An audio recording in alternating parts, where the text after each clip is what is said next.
Pemirsa, kalau kita mendengar dari Pak Sebastian Salang tadi, siapa hantunya? Kalau hantunya satu, lumayan. Tapi Pak Salang tadi bisa terjadi kedua pihak ada kerjasama antara eksekutif legislatif. Kalau itu terjadi, itu bencana. Kenapa? Kalau yang mengawasi dan yang diawasi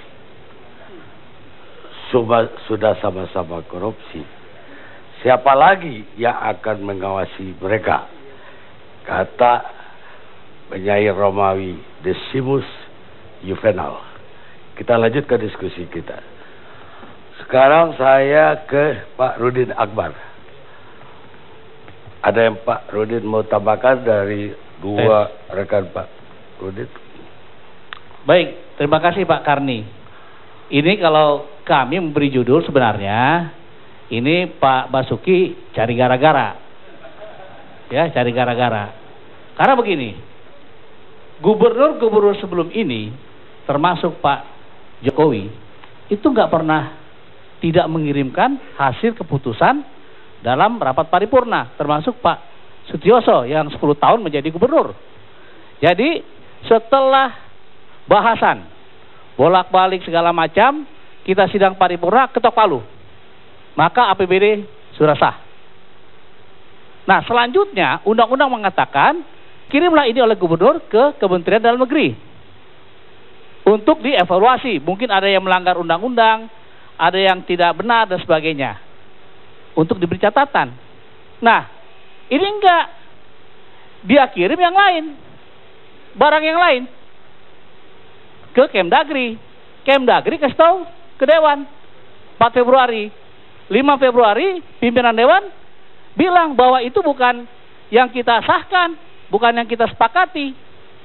Nah, 6 Februari Kemdagri mengembalikan berkas yang diajukan gubernur itu ke Pemda DKI. Nah, untuk diminta kualifikasi, ini yang mana yang benar, kan begitu. Nah, di sini masalah mulai timbul. Kalau dikirim yang asli, nggak ada masalah, kita nggak ada di sini, Pak. Tapi bagus juga sih dikirim yang lain sehingga kita bisa bertemu di sini. Mungkin itu hikmahnya, Pak. Nah, jadi itu Pak, begitu Pak Karni. Ya, tapi kalau dari Ahok, mungkin dia mengirim yang asli menurut dia ya, bukan yang dibahas oleh DPRD. Karena ada dana siluman yang 12,1 tadi yang dikarang-karang, diedit, di crop oleh DPRD. Begini Pak Karni. Enggak, saya terbantah mewakili Ahok ini karena sekarang begini Pak. Karena dia nggak ada yang hadir di sini. Sekarang begini, kalau mungkin ini tidak dibahas dengan Basuki, betul. Tapi kan dengan perangkatnya Pak. Seperti tadi, 39-nya diapain, kan gitu. Masa kita lolos begitu aja, nggak kita masukkan ke APBD. Nah, itulah ketemu. Jadi di RAPBD yang sudah disetujui bersama gubernur pada tanggal 27 Januari, 12,1 ini udah ada judulnya, udah ada kode rekeningnya dan sebagainya. Jadi silumannya di mana? Yang siluman adalah yang bukan dikirim itu. Ya, ini kan tidak dikirim. Jadi dikirim oleh saudara Basuki kepada Kemdagri, itu yang siluman Pak. Karena tidak disepakati oleh DPRD yang menurut undang-undang diberi wewenang untuk menyetujui ketok palu. Jadi kalau ada RAPBD atau APBD yang tidak diketok palu oleh DPRD DKI, itulah yang siluman. Jangan dibalik, justru di sini ada siluman. Lah, yang tidak diketuk palu ini ada perubahan nggak dari yang diketuk palu? Banyak Pak. Itu rancangan sebelumnya yang masih seperti di sini. Yang masih draft. Itu yang dimajukan. Ke Kemdagri. Jadi ini situasinya Pak. Nah, sementara di sisi lain APBD adalah suatu bentuk kedaulatan rakyat. Jadi artinya kalau APBD itu sudah menjadi dokumen yang disahkan oleh DPRD, maka itu bentuk kedaulatan rakyat. kedaulatan rakyat ini dikesampingkan oleh saudara gubernur dengan mengirimkan berkas yang lain. Nah, disinilah maka kami mengusulkan adanya hak angket. Sementara itu di sisi lain, seorang gubernur seyogianya menjadi pamong. Di kita kan itu pamong praja, bapak sing ngomong, gitu Pak. Bukan pangreh praja atau pangageng parentah. Nah, ini yang terjadi. Contoh, ada nenek-nenek dengan pengacaranya, bagus-bagus nanya, bagaimana soal nasib laporan yang kita sampaikan. Dia keluar marah-marah. Ya kan, bolak-balik begitu. Buat apa marah-marah? Kalau seorang gubernur, seorang pamong, dia bilang, maaf Pak ya, Bapak silakan hubungi biro hukum. Atau ini ada staf saya akan mengantar Bapak. Ya Nek ya, ini dia marah-marah. Ini kan soal lain. Ini hanya contoh Pak. Iya. Analoginya artinya, seorang gubernur menurut undang-undang harus sebagai pamong praja. Baik. Bapak sih ngomong. Karena begini Pak Kari, tunggu dulu Pak Kari.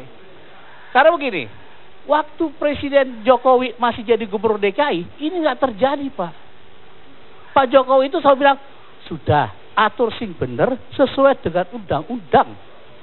Itu Pak. Kenapa sekarang terjadi? Nah, itu. Ya, tapi atur benar-benar sesuai undang-undang, ternyata ada UPS yang harganya gak masuk akal gitu. Lah kalau soal itu kan tadi teman saya sudah jelaskan bahwa itu bagaimana sih penggunaan anggaran Pak. Yang lelang dia, yang tapi nentuin ketika dia. anggaran dibikin kan DPR ikut menyetujui harganya segitu. Nggak ada Pak Gafri. Itu nggak ada. General, misalnya saya ambil contoh judulnya ya, pengadaan UPS di sekolah se-Jakarta Timur, nggak ada detail. Nggak ada harga, berapa sekolahnya nggak ada, cuma begitu judulnya. Gelondongan begitu, itu yang saya bilang, makanya sistem informasi keuangan, bukan e-budgeting yang dikirim kita. Saya mau sampaikan ke Bang Karni, bayangkan demokrasi itu mengatur kita supaya sebuah institusi ada sebuah pengawasan dalam sebuah demokrasi. Kalau penguasa pengguna anggaran gubernur dan SKPD, dia yang buat program, dia yang merancang, dia yang melelang, dia yang tender, dia yang semuanya, negara ini gimana nggak ada pengawasan?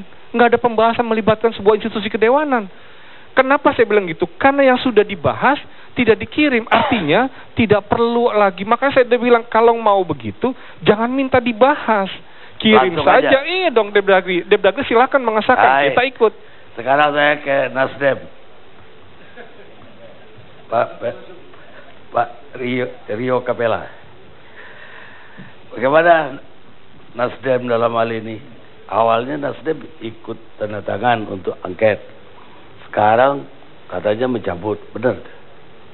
Ya begini Bang Karni, yang pertama kita lihat bahwa persoalan ini diawali dengan rasa saling tidak percaya. Ya, dengan rasa saling tidak percaya maka kita tidak bisa berharap banyak bahwa pembangunan di Jakarta ini bisa berjalan dengan baik. Kalau misalnya DPRD dan gubernur saja kompak, belum tentu juga bisa berjalan sukses. Kalau kompak saja. Nah, setelah kita nilai apa yang terjadi di DPRD DKI dan gubernur, maka kita menilai bahwa penggunaan hak angket bukan jalan keluar yang baik. Karena apa? Karena persoalan APBD 2015 ini kan belum terjadi, masih sebentuk draft. Nah, artinya bahwa kuncinya itu ada di Departemen Dalam Negeri.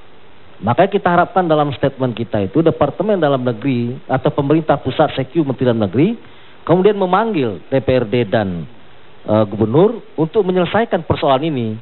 Kalau ternyata di media berkembang soal UPS sampai 6 miliar, coba dicek yang mana yang benar. Nah, sampai dua-duanya institusi ini kemudian berembuk yang mana yang paling baik, sehingga kepentingan masyarakat Jakarta tidak terabaikan dengan persoalan hak angket yang terus berlarut. Jadi menurut saya pemerintah pusat harus segera turun sehingga nanti proses pembangunan di Jakarta ini bisa berjalan dengan baik. Nah, kalau misalnya ini dibiarkan terus, berkembangnya bukan menjadi lebih baik, tapi mungkin bisa kemana-mana. Itu satu. Yang kedua, hak penyelidikan yang akan dipakai oleh teman-teman di DPRD, kemudian saudara Ahok selaku gubernur menyampaikan itu kepada kepada KPK, kemudian menyampaikan juga kepada BPKP dan sebagainya. Oleh karena itu kita anggap bahwa penyelidikan yang fair ya terhadap PBD ini adalah KPK dan lain-lain.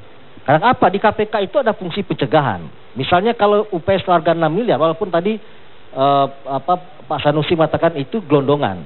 Kalau misalnya dibagi misalnya harganya 6 miliar per satu UPS atau 5,8, maka kemudian KPK bisa mengatakan ini bisa mengarah ke tindak pidana korupsi kalau ini dijalankan. Maka fungsi pencegahan turun di situ.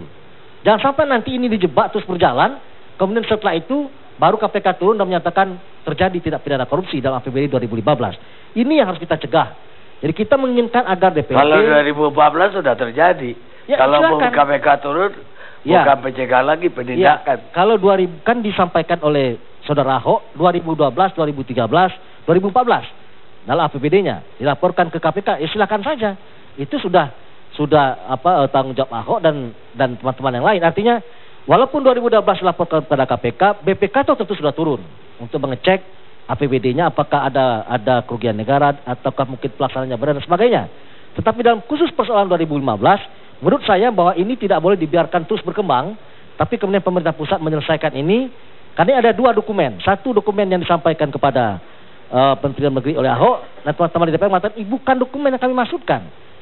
Kuncinya adalah Departemen Dalam Negeri. Ketika melakukan verifikasi, yang mana di antara dua yang benar. Kalau memang ada persoalan pada proses, selesaikan lagi. Karena Departemen Dalam Negeri bisa tidak memverifikasi itu sebelum ada kesepakatan yang pas antara Pemda dan DPRD. Itu makanya. Jadi jangan dibiarkan terus berlarut sehingga masyarakat. Ya, tapi pertanyaan saya belum terjawab. Awalnya fraksi Nasdem di DPRD ikut tanda tangan. Ya. Tapi belakangan mencabut kembali. Apakah kok yang tadi itu seperti keingat belakangan, kayak ada penyesalan? Begini Bang Kani, kan yang memerintah cabut adalah kami. Ya. Dewan Pimpinan Pusat yang memberitakan agar DPW Nasdem DKI mencabut usulan hak angket itu ya. Jadi artinya apa? Kalau kita menyadari bahwa ini berkembangnya kemudian kemana-mana, ya kemana-mana artinya bahwa bukan lagi fokus kepada soal pembahasan APBD 2015. Jadi sebaiknya memang hentikan ini, di stop, kemudian Departemen Dalam Negeri turun untuk menyelesaikan persoalan ini. Jadi apakah ketika Nasdem, fraksi Nasdem ikut tanda tangan hak angket, tidak konsultasi dulu dengan DPP? Ya saya pikir poinnya bukan di situ. Jadi kita sudah sadari bahwa proses ini kita anggap bukan di situ persoalannya. Ketika misalnya disampaikan ada UPS 5,8 miliar dan sebagainya, nah kita anggap loh kalau cuma ini masalahnya, bukan angket jawabannya, selesaikan saja dengan Departemen Dalam Negeri untuk duduk bersama-sama kemudian mencari jalan keluar yang baik. Saya pikir itu. Jadi udah final bahwa Nasdem mencabut. Sudah Bang. Artinya nggak nyesal lagi gitu loh. Kita rehat sejenak.